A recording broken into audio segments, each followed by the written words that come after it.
off the bat, before we jump into nowadays, you're a former collegiate player at Redlands University, and you played back in high school and won a couple Southern section titles. Describe your experience being a player. I mean, that's kind of where I'm at nowadays is because I was a player. I mean, you grow up playing sports. I played basketball, football, baseball, but really got into baseball and football in high school. And then once I started having a little success, that's kind of what builds your confidence as a young man.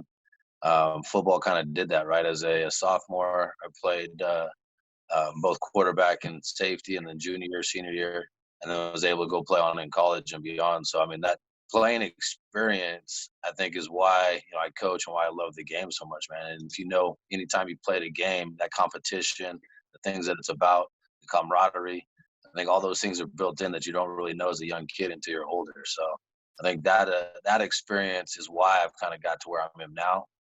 Playing back in Southern California, it was definitely a different experience. I played at two different high schools, a big school, small school. So I got both experiences, levels of, am I at a private school and a public school? There's different things you do and see. And so it's funny as a coach now to kind of see that in the realm of where you coach, right, versus the public schools and the private school system. But that's kind of how I started off in high school, was just, that experience of playing, getting where you wanted to, playing with guys that you're friends with. I got friends that, went out and played everywhere. And then going into college, I think that's what really led me into college was I wanted to play ball. I didn't care really where. I didn't really, matter what. And I think I've told you that before. I just wanted to keep playing because I enjoyed playing so much. Everybody has that dream of like, oh, I want to be in the NFL and this and that as a little kid. But as you kind of get older, dreams change. And I was like, man, I just want to play ball. Like doesn't matter what level. And I was fortunate to play in Redlands, and then I played overseas a few years, and it's pretty cool to keep playing football for as long as you can, right? It's something that you can't do once you get out of high school. You go pick up a basketball and get into a league and some stuff like that, but you can't play football with pads on every week, man. It's a different thing, so it's pretty cool. Well, you just talked about playing overseas in Europe. What made you decide to go cross-country and play all the way over there? It was friends again, right? So I played my first 2 years in college. I played in Iowa, Wesleyan, a small school. And I had a couple friends that graduated. They went to play overseas. They played in arena ball. They had some experiences in both fields.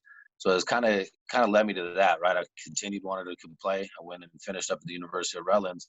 One of my buddies that I played with there, he played overseas, and then his buddy played overseas. And so it was kind of a connection, right? Everybody knows somebody. And so it just kind of worked out where a team needed a safety, and my buddy was playing for that team before, and he kind of knew some people. And then, I asked some friends that had been overseas. Some had good experiences, some had bad.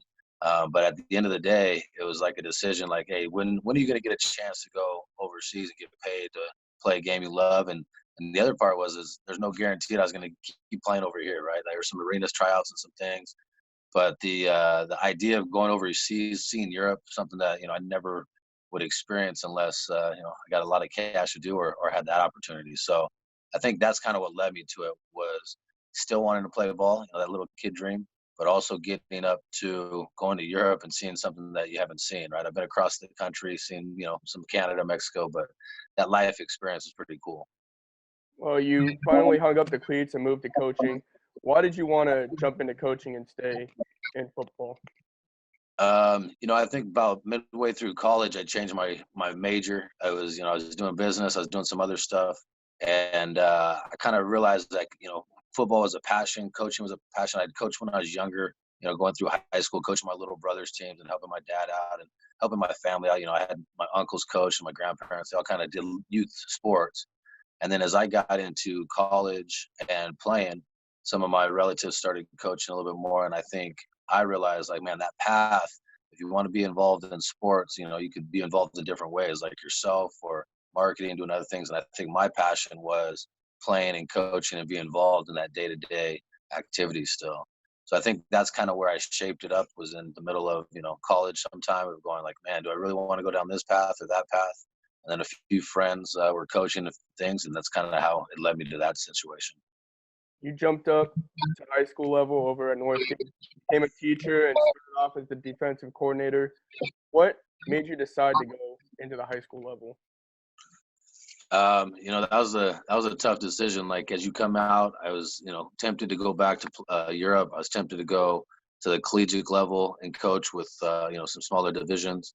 But I think when it came down to it, I started off in high school because of some of the coaches that I had in high school. I coached with a few of the guys that coached me, gave me some opportunity. But I think at the end of the day, coaching collegiately, that's the tough gig, right? If you have a family, if you have things like that, you're moving around, you're at the mercy of how well you're winning, doing things like that. And obviously, smaller schools you could probably coach at and get away with a little bit more longevity. But I think as I kind of went into coaching and coaching high school, and then I got into teaching, actually, that was my degree. It kind of just fit that I would stay at high school. One, to kind of have a family, be in an area that I wanted to stay at, not be kind of relied on. Oh man, I can't work here because I don't have a job. Now I got to go find a job. And I kind of saw a couple of my college coaches at a small school. They weren't coaching anymore 20 years later because of that, right? They couldn't find a job in college because they had moved around too many times. So I think it's the stability of coaching high school. That different factor. A couple of years from now, it might be different. My family's almost grown. I got 10 years till the littlest one's out, so it's going to go fast. So I don't know. We'll see in a couple of years, but high school was pretty much because of longevity, right? It's a community-based thing. It's around your family, around these things. You're not having to move as much. So I think that's kind of what led me more to high school at the start. If you had the opportunity for a stable college job, would you take it at all? I think so. I mean, where I'm at now, I've coached high school for, this is 18 years, going to be 18 years now. So I feel, the high school game's changed, football's changed, a lot of things we've done. But I think at that point, there's a time where you kind of want to step into a different thing and challenge yourself a little differently.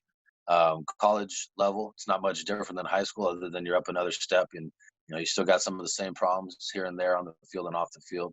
But I think it'd have to be the right opportunity, the right place, right? I still got a middle school kid and an elementary kid and a family, and I like the area we're in, and I like the environment I'm in. But I think at the same time, down the road, if the opportunity was presented, it was good. I definitely, want to coach college eventually at some time. But it's not totally there yet. Well, in 2014, you jumped as the new head coach of Northgate. What were your plans when you first took over, and what's the biggest difference between jumping from assistant coach to head coach? See, that was it was a unique situation, right? With Coach Lowell as the coach before, and then even Coach Owens the year before that. Both of those guys I coached with in Southern California. Coach Owens was the head coach. Coach Lowell and I coached defense. He was my D-line coach. And then Coach Lowell and I actually played together at Division III and at University of Redlands. So him and I played defense together growing up. So we kind of knew each other. And that's how I got up here, was he kind of brought me in as the assistant head coach. So it was actually great because as the assistant coach, right, you're giving all the input, you're telling him all these things that we've done and doing and all these things that I had in my mind as a head coach. But then he had to make the final decision. And then if there was bad things, I'd be like, hey, I'm not the head coach, right? The guy that's making all the decisions over there. So I think that was the biggest step in the change, right? When those things came, there wasn't a huge change. There's a few things that, I kind of wanted to do a little different that were more my style, less than Coach Lowell's style. And that kind of happens, right, as you transition. But a lot of the transition was pretty smooth because I was able to give so much freedom and so much input to Coach Lowell because we had that bond respect. And I think it'd be the same thing if he came back and coached for me again and be like, hey, great with all this input, but when it comes down to the main decision, the head coach is the guy that's got to make the call, right? So I think that's the big difference. In 2014, the role now became like, whoa, I can't just kind of like give ideas and give things and then like step back and say, okay, man, here's the head coach. He's got to run it. You got to be the one to face out there. So that was kind of the change. And then as we did some changes, it was just kind of by philosophy and some ideas of, what we had coming up and how the change of high school changed a little bit the last few years from, the contact and the concussions and all those things. You kind of had to adapt a new style as a head coach as well. Well, you kept talking about adapting, changing, transitioning, the styles change. I got to ask, this one might be a little more personal. Why did you switch from the double wing offense to that RPO style? Something that wasn't really seen that much at the time. Yeah, I mean, I grew up at the high school I actually went to. I went to two different high schools, like I mentioned, and one of them was a wing T style offense, and the other one was actually the double wing, double tight.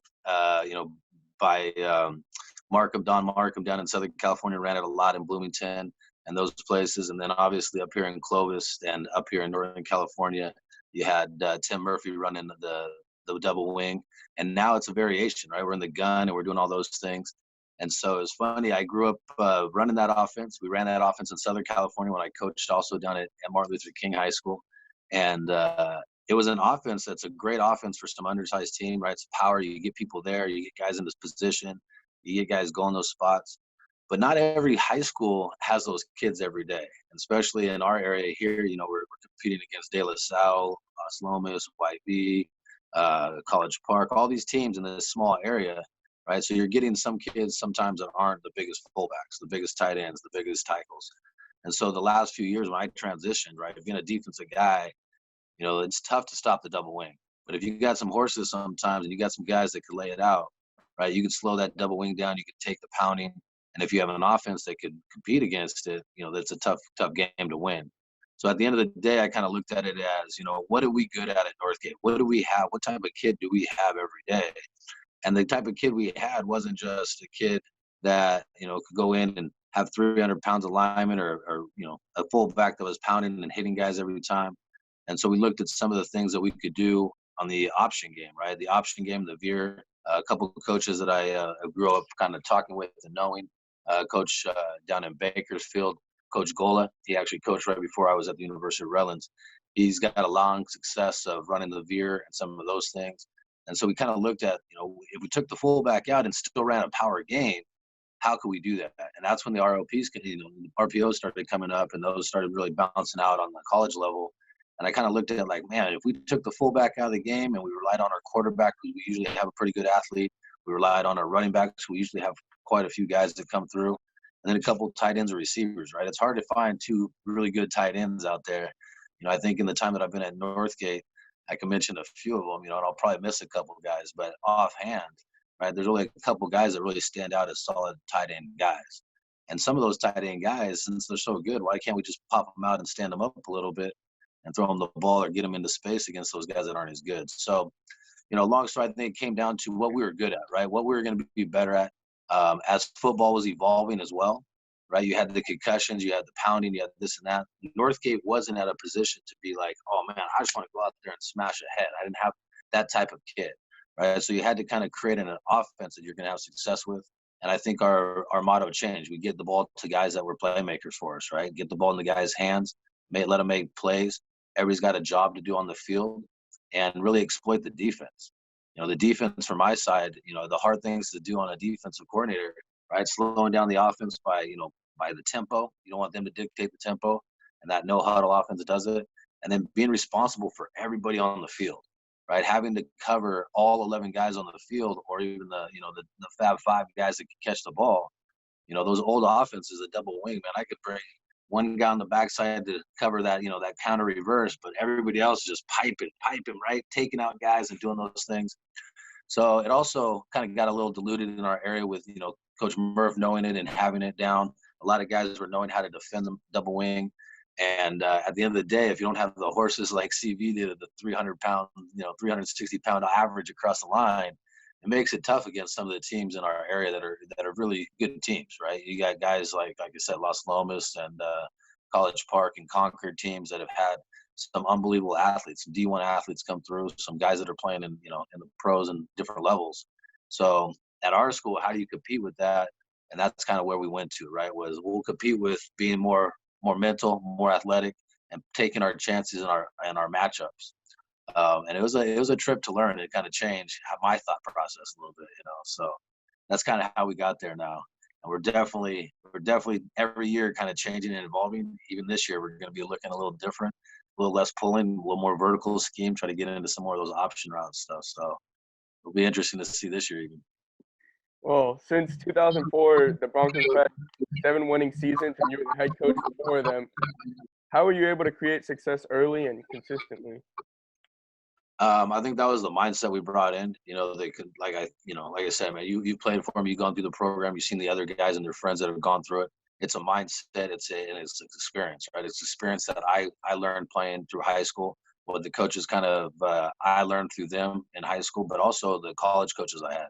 The University of Redlands, we had a lot of mottos, a lot of things of stimulus response and ideas that you got to kind of understand. If you go into the military mind mode, right? If you're in the military, we look at football and military, war kind of the same, but it's not. But it's the mindset that has to be the same, right? You're going to battle another team. You're going to go physically, get into a fight with another team on the field.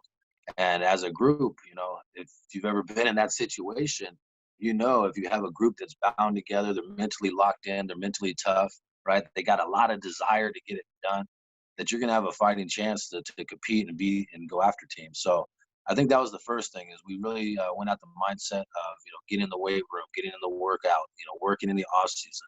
A lot of those things weren't being done is what I was told before we came in. And it was that kind of mindset that changed, right? This is the expectation that we have. Now you got to get to there.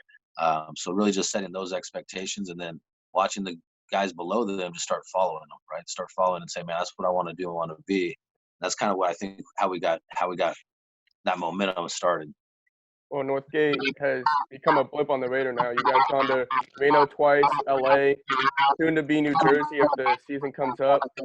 How have you been able to set up these big games?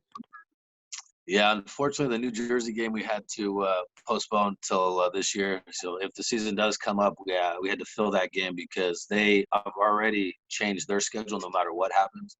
They already had to push back their week 0. So where our game and their game matched up, kind of screwed up our whole schedule after that happened to them. So we both agreed last month, about 2 weeks ago, that we would reschedule the game for 2021 and start that.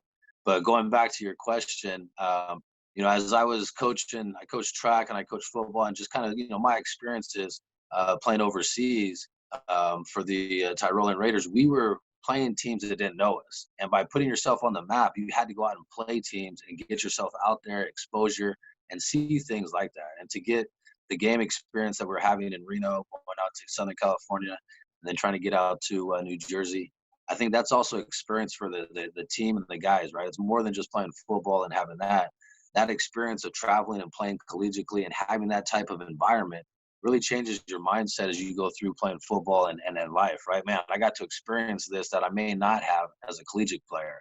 But it also allows Northgate to get out there, right? When we were traveling and seeing these teams, now more people know where Northgate is. And I think that's part of building the program up and building that identity that we've had and established is, hey, look at what we're doing. We're competing with whoever it is. We'll go out and take games. We'll go out and get people because that's kind of what we're on about, right? You want to get out and challenge yourself. Unfortunately, the season's up in the air right now. What is the latest news about high school football during these times? Yeah, right now it's kind of a wait and see. I do athletic director on the side with our other AD that's there at Northgate. So I'm the assistant AD part-time of the year. And we had a meeting a couple weeks ago, and it was kind of up in the air still. They canceled spring sports in our area. I think they're waiting towards, the next week or two to kind of decide on summer.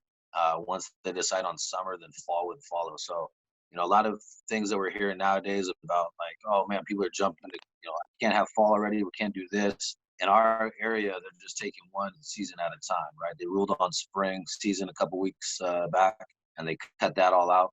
And then they're going to kind of wait to summer. Our summer session starts June 1st. So they kind of have up to that to give us some guidelines and direction.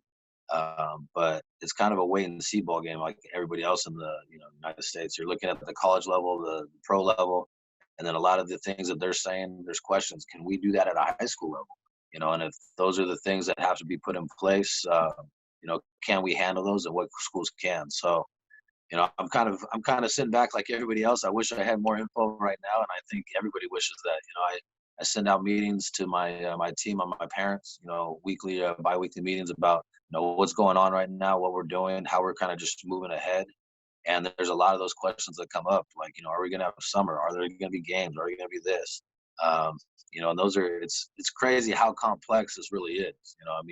We could even go into deeper sides of like fundraising and supporting these programs that have to do things kind of through the whole year to kind of run how they've been running. And that's all going to change now too. So it's definitely interesting to kind of times we're in to see where we're going to move in sports and what's allowed and what's not. And I think the next few weeks are really going to be decided here by NCS and CIF, right, who governs the whole state. What has been the toughest part about high school football being held up right now? The toughest part, I think, realizing the other day, personally, when I was coaching with the guys and talking through Zoom and doing some, just like, you start getting into it. You're like, man, you're feeling it, right? I think that's the hard part, right? Not being able to have that connection with people that you had, right? Part of football is connecting as a group. I mean, I can still call on my buddies that I played ball with in high school and, little guy ball and even college. And, those are connections that you have and established because you're doing things together. So I think that's the hard part, right? Seeing these guys daily working out, doing the things. I think those are the things that we miss that we kind of forget about. And so I think that's the hard part right now for myself, football wise. Obviously, learning the plays and moving on and doing those things. I think the uncertainty and unknown, like, man, should I learn all the plays now from some of the guys, or is there even going to be a season? Is it even worth it, right? So you're kind of battling yourself all the time, right, mentally and physically. How would that roll? So I think that's the hard part, right? It's all up here right now, man. Like, do I spend the time to learn this stuff for football for coach, or do I go do this something else because it's not going to be there? Or so it's been a trip for football to see the guys that are like, hey, they're locked in. That's just what they do. Guys that are on the fence, and then the guys that are like, man, where'd you guys go? Right? Like, are you guys still involved? And I think that's kind of what you have regularly, but it's just showing more now that we're not connected every day. Well, some of the biggest games in high school football are when teams travel, like De La Salle going to Texas or IMG coming to California or even Northgate traveling to New Jersey. Do you believe that some of these larger away games might be delayed or canceled entirely? I think a lot of the travel things and that stuff. Yeah, I mean, it's really gonna come down to what can we do as a high school, as a group, right? What can we, some schools, like I said, financially, can they do this? Can they do that? I think there's just so many unknowns right now, but I think there's going to be a lot of different things coming out, right? I know when I just talked to my wife about this the other day, like in middle school, they started doing year-round school in my town, in my area, right? And that was like the weirdest shit ever. Like, why are we doing year-round school in a traditional school? But it became something that was normal. And nowadays, if you hear somebody that's in a year-round school, it's not a big deal. So I think some stuff's going to change. If it's traveling, we can't travel, or if it's only playing certain teams sometimes, I don't know. It's I wish somebody had more answers for that, though, because that would give us a little better direction right now, right? Yeah, well, how is college recruiting and when it comes to high schools trying to reach out to college, how has that changed since this has happened?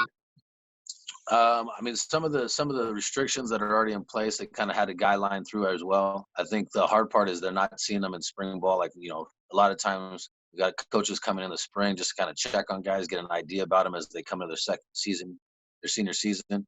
So I think that's the hard part, right? The visual, they're not seeing. I'm still getting contacted by email. I'm still, texting coaches. I got coaches sending me updates like, hey, we got some camps that we're going to try to put on if this does open up. We're going to try to do just some virtual stuff too, like where guys could send in information. So I think it's when I've talked to the coaches that I know, it's tough on them. It's all Twitter, it's all that stuff that they've been talking with the kids. But that visual part, right? Or coming down in spring ball right now, we've had spring practice these last 2 weeks. We'd have had a couple guys come out and check out our seniors, right, to see if they're on the list to be going to their schools in the fall, right, to keep looking at them. So I think that's the hard part, right, not being able to see guys physically and how that's going to affect them. Once football returns, how do you think the game's going to adapt? Yeah, it just kind of depends on when, I think, right? Depending on how long we're gone for will depend on how much we have to adapt. Right now at this point, there's not much adaptation because we should be working out on our own. We should be doing all these things in our area. We're not allowed to start doing coaching activities until June 1st. So I think the adaptation comes to how long does it get pushed back, right? Is it a couple weeks into the season? Is it a modified season where we have to adjust, just playing games and modified? Or does it come down to a whole year loss and how you adjust to that, So I think it's a wait and see game still, unfortunately, it's almost the same answer. Well, finishing on a brighter note, what do you enjoy the most about coaching high school football, and what have your coaches and players taught you when it comes to football, life, etc.? I think, one of the best things about coaching high school football is like it's every year is a different year, right? A lot of teams like, oh, we got next year, we got this year, but every year it's not the same group of people. It's not the same group of kids, right? In college, you might have a couple guys going, 3-4 years for you, but in high school, each year, those sophomores, those seniors, it's a different group combined. So I think that's kind of one of the things that you enjoy, right? It is the same, but it's different. Seeing the gratitude and the joy of what football brought to me, giving to other people, right? I know from experience, from coaches, from players, from yourselves, from other guys that played with us, right? The things that I was able to bring to the game for you guys made it as well better, right? And that's what brought it to me. Football is definitely giving back to all of us more than it takes, right? We always say football is bigger than each one of us. I think that's definitely true, right? We're getting more out of it and giving back. That's really what you can kind of see. And each year, you learn from kids differently, coaches differently. Like I said, I think that's what I enjoy the most, right? Some years, some shitty years, but you learn a lot. And some years there's some great years, and you learn some too. But I think each year, kind of figuring that out after the last 18 years, man, has been a real mind blow, and so it's great. I got to thank you for your time, Coach Ballard, and I enjoyed catching up and speaking with you again. Nah, man, it's always great seeing guys that you got to coach and talking football, talking life, talking things like that. So I appreciate it, Nick, man. Anytime, hit me up, and I'll be more than welcome to shoot the shit about anything with you, man.